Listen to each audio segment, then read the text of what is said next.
사랑합니다. 저에게는 끝나지 않을 것만 같은 늘 씨름하는 기도 제목 한 가지가 있습니다.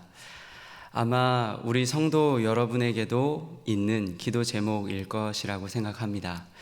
그것은 바로 반복되는 연약함에 대한 기도 제목입니다. 사랑하는 여러분, 우리는 왜 이렇게 연약한 것일까요? 우리가 가진 이 연약함이 하나씩 순차적으로 해결되는 것이라면 참 좋겠지만 실제로는 그렇지도 않습니다.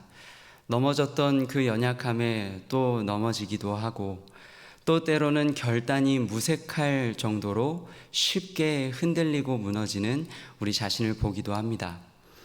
또한 그러다 보면 결단에서 무엇하나 은혜를 구하고 하나님이 나에게 은혜 주셔도 무엇하나 나도 내 자신에게 이렇게 부끄러울 때가 있는데 우리 하나님께서 나를 보시면 어떠실까 하는 마음으로 주저앉을 때도 분명 있는 것 같습니다.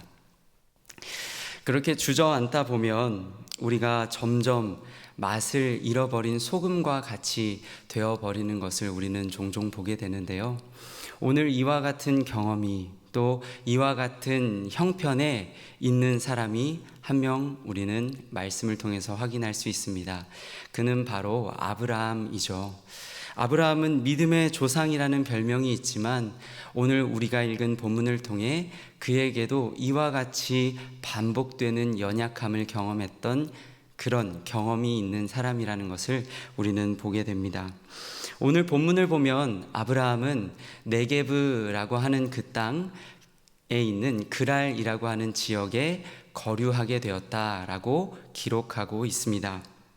그리고 그곳에서 아브라함은 앞서 창세기 12장에서 기록되었던 것처럼 그 동일한 연약함을 반복하게 되는데요.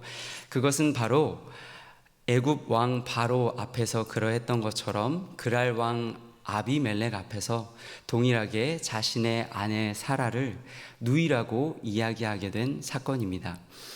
아브라함은 후에 이야기하기를 이 그랄 땅에서는 하나님을 두려워하는 사람들이 없어서 나의 아내로 말미암아 사람들이 나를 죽일까 생각했다라고 이야기를 하는데요. 그가 경험했던, 그가 마주했던 두려움이 어떠한 두려움이었을지 상상할 수 없는 것은 아니지만 저에게는 오늘 두 가지의 의문점이 오늘 말씀을 보면서 또 묵상하면서 생겼습니다. 첫 번째 의문점은 바로 아브라함이 그의 아내를 넘겨줄 때 하나님의 약속을 떠올리지 못했을까 하는 것이었습니다. 불과 20여 년 전에 다른 아내도 아니고 바로 사라를 동일한 상황 가운데 넘겨준 적이 있었습니다. 그리고 그때에 하나님께서는 약속에 신실하신 하나님께서는 친히 그 바로 왕의 꿈에 나타나셔서 그와 그의 가정에 재앙을 내릴 것이라고 말씀하시면서까지 사라를 데려오신 적이 있었습니다. 그리고 오늘 우리가 읽은 본문 말씀을 기준으로 했을 때 불과 몇 개월 전만 해도 하나님께서는 이미 두 차례나 아브라함과 사라에게 찾아오셔서 약속해 주셨던 적이 있었죠. 그때 아브라함은 한 차례 그리고 사라가 한 차례 그 약속을 믿지 못해서 웃었던 사건을 우리는 이미 잘 알고 있습니다. 이렇게 생각해 보았을 때 아브라함이 정말 그 아내를 넘겨주었을 그 당시 하나님의 약속을 생각하지 못했을까라는 생각을 우리는 충분히 해볼 수 있는 것 같습니다. 그리고 두 번째 의문점은 바로 이것입니다.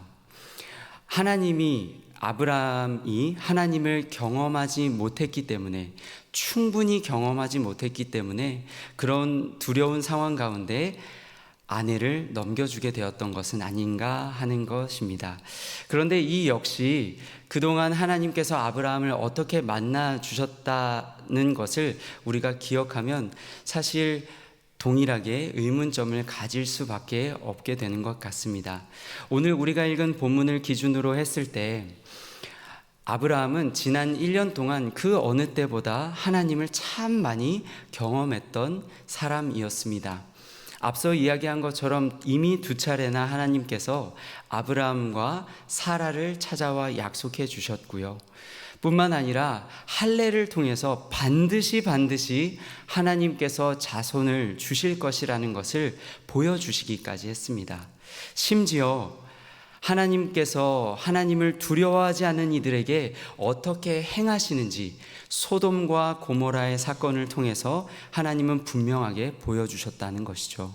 오늘 우리가 읽은 본문 바로 앞에 기록된 19장 27절과 28절을 보면 아브라함은 아침 일찍 일어나 소돔과 고모라에 일어난 일들을 분명히 보았다고 성경은 기록하고 있습니다. 이것을 보았을 때 아브라함이 하나님을 충분히 경험하지 못하여 그 아내를 넘겨주었다고 생각할 수는 없을 것 같습니다. 우리가 이렇게 이야기를 들어보면 한편으로는 아브라함도 생각보다 믿음이 연약했구나.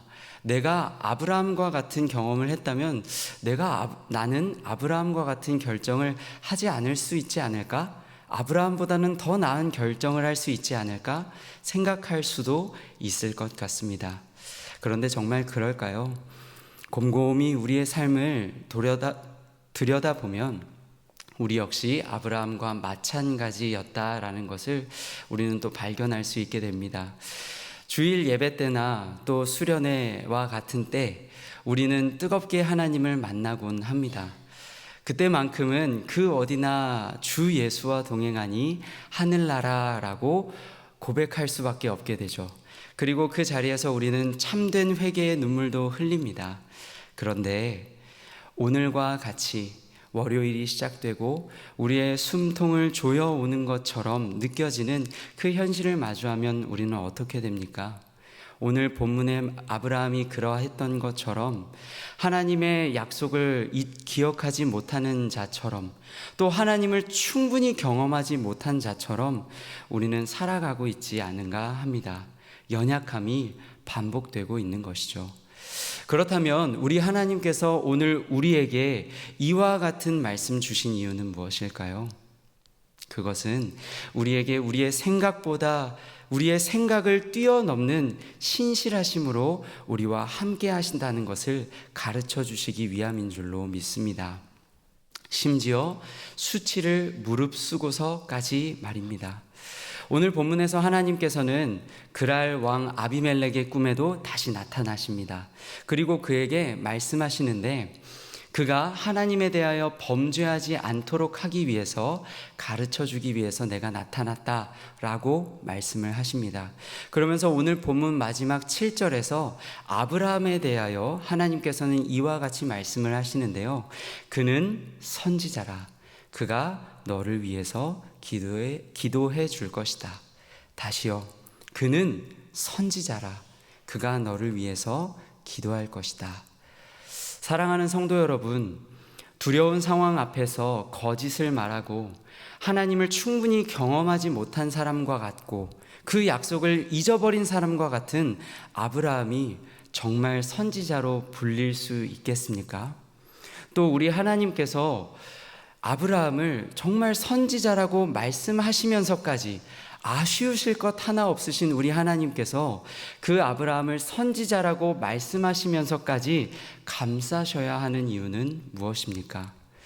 신실하신 우리 하나님께서는 오늘 이 본문 안에서 두려움 앞에 거짓을 말하는 그 자의 하나님이 되시면서까지 아브라함을 오늘 이 순간 그 아브라함과 아브라함의 가정을 지키신 것입니다. 심지어 아비멜렉에게 말하기를 그가 너를 위하여 기도할 것인데 너가 그의 기도로 말미암아 살 것이다 라고 말씀하고 계신다라는 것이죠.